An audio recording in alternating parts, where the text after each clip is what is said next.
Teman-teman, saya di sini Agis Rivaldi Haryanto dari Prodi Teknik Energi Terbarukan dengan NIM 2509826. Di sini saya akan menjelaskan tentang efek Hall bersama dengan rekan-rekan saya dari kelompok 12.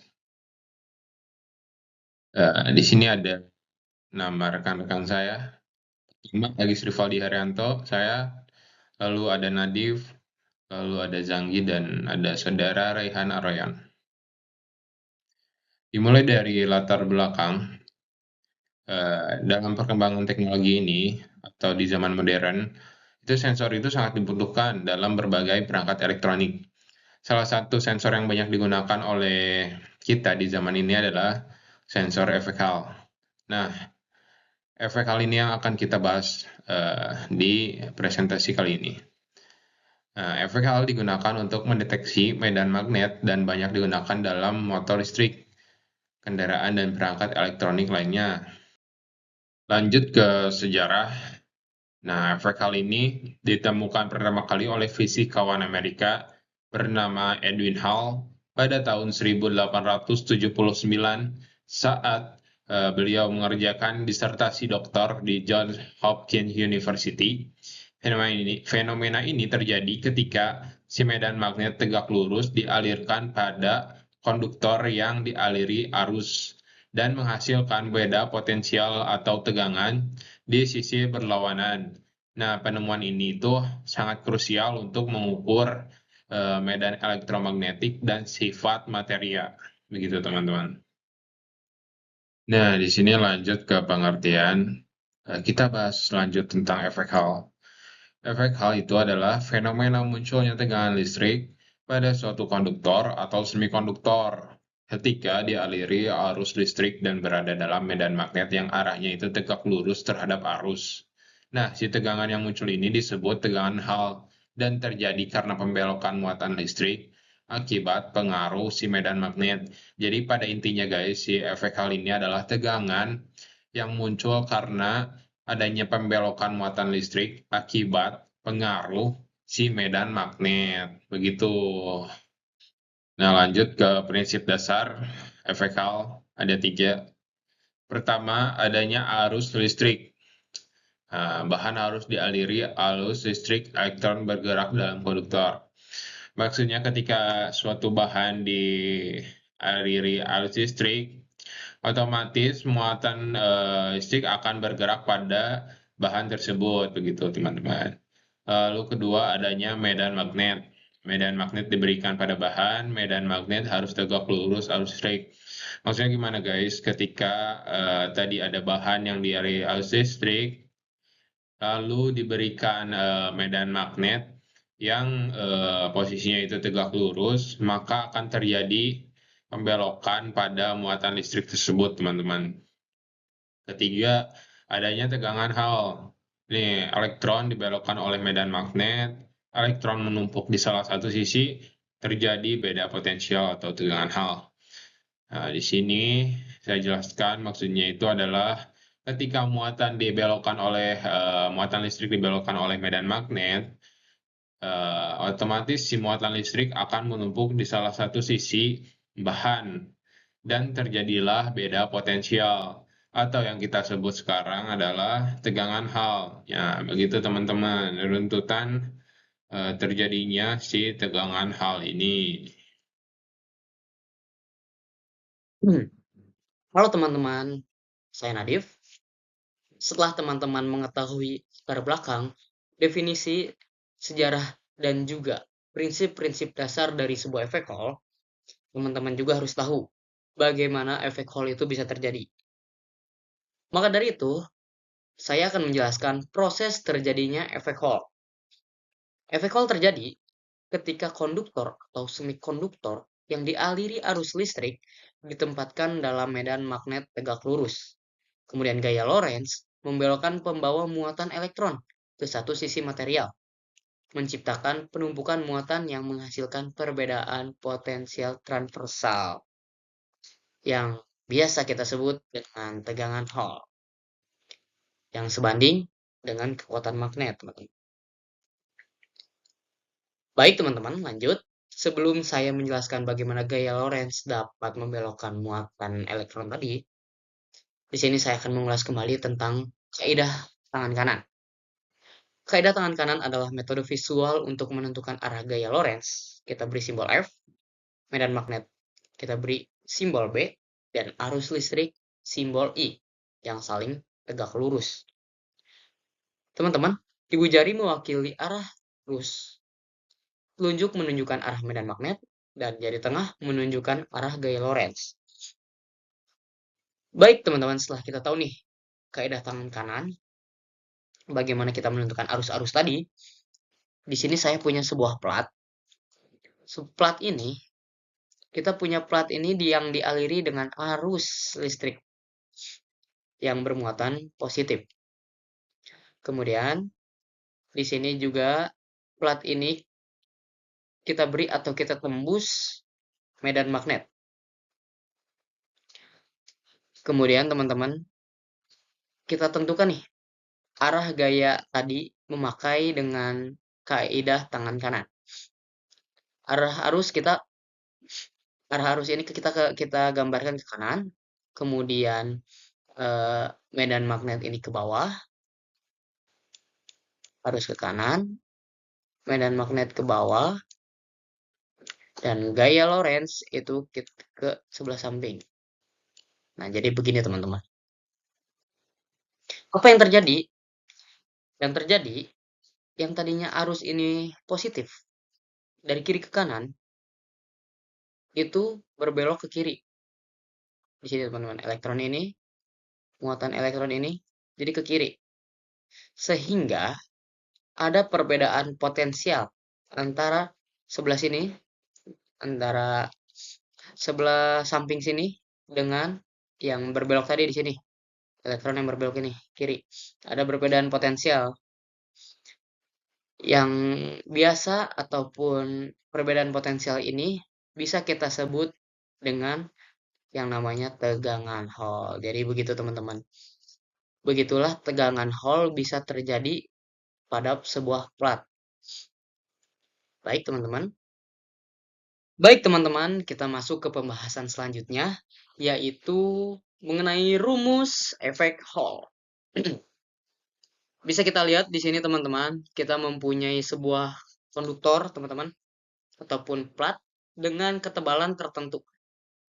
Dan plat tersebut memiliki arus yang mengarah ke bawah. Kalau arus mengarah ke bawah, aliran elektron ini akan bergerak atau mengalir berlawanan dengan arah arus tadi, teman-teman. Jika arus ke bawah, aliran elektron ini mengarah ke atas, teman-teman. Dan di sini sudah ada medan magnet yang ditembus pada plat tersebut, teman-teman, yang menghasilkan gaya Lorentz nantinya ada di sebelah kanan. Jika gaya Lorentz sudah ada di sebelah kanan, teman-teman, dia akan memunculkan muatan-muatan negatif yang akan berkumpul di tepi sebelah kanan. Seperti ini teman-teman bisa dilihat. Muatan negatif akan berada di tepi-tepi kanan berkumpul. Dan begitupun muatan-muatan positif. Mereka pun berkumpul di tepi-tepi kanan. Ada di tepi-tepi kiri.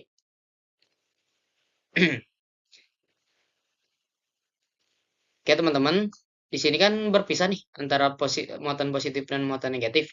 Secara otomatis akan muncul ini medan listrik E, teman-teman. Medan listrik E. Dan dari medan magnet ini kita dapat menghasilkan listrik yang memiliki rumus seperti ini. F ataupun gaya listrik statis sama dengan E medan listrik ini, teman-teman, dikali Q. Q ini dari ini nih, kita masukkan elektron.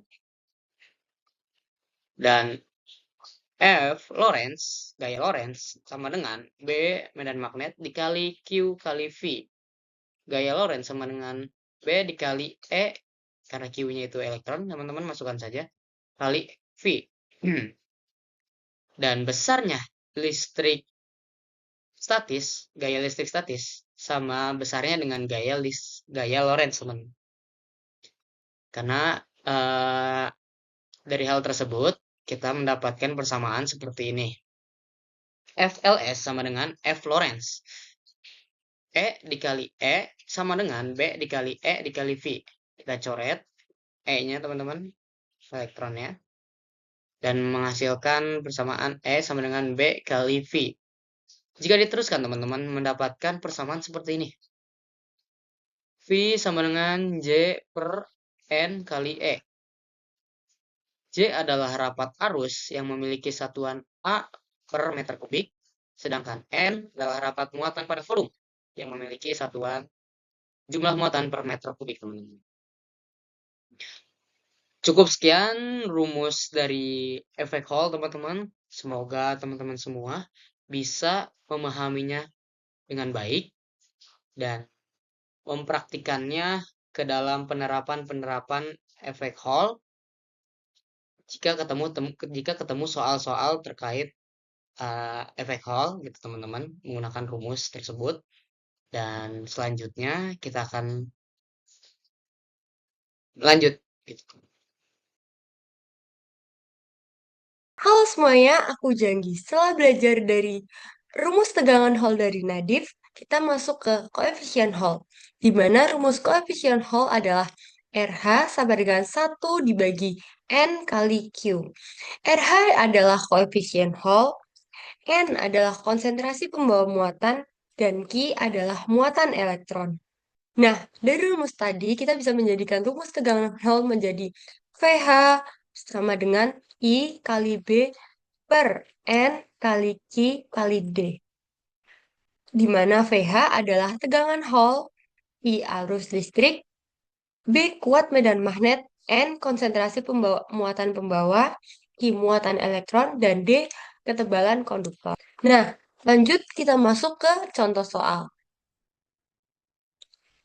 Di sini diketahui I adalah 5 ampere, B 0,2 Tesla, D-nya diketahui 2 mm. Nah, karena ini mm, kita rubah menjadi meter menjadi 2 kali 10 pangkat min 3 meter.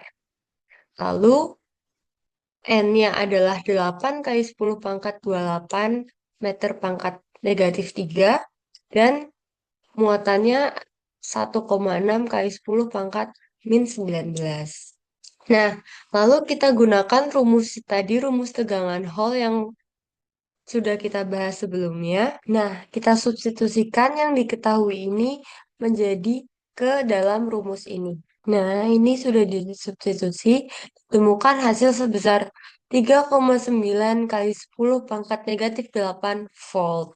Kita lanjut ke soal kedua. Di sini ditanyakan besar medan magnet. Kita bisa menggunakan rumus yang tadi. Rumus besar medan magnet ini didapatkan dari rumus tegangan Hall yang tadi.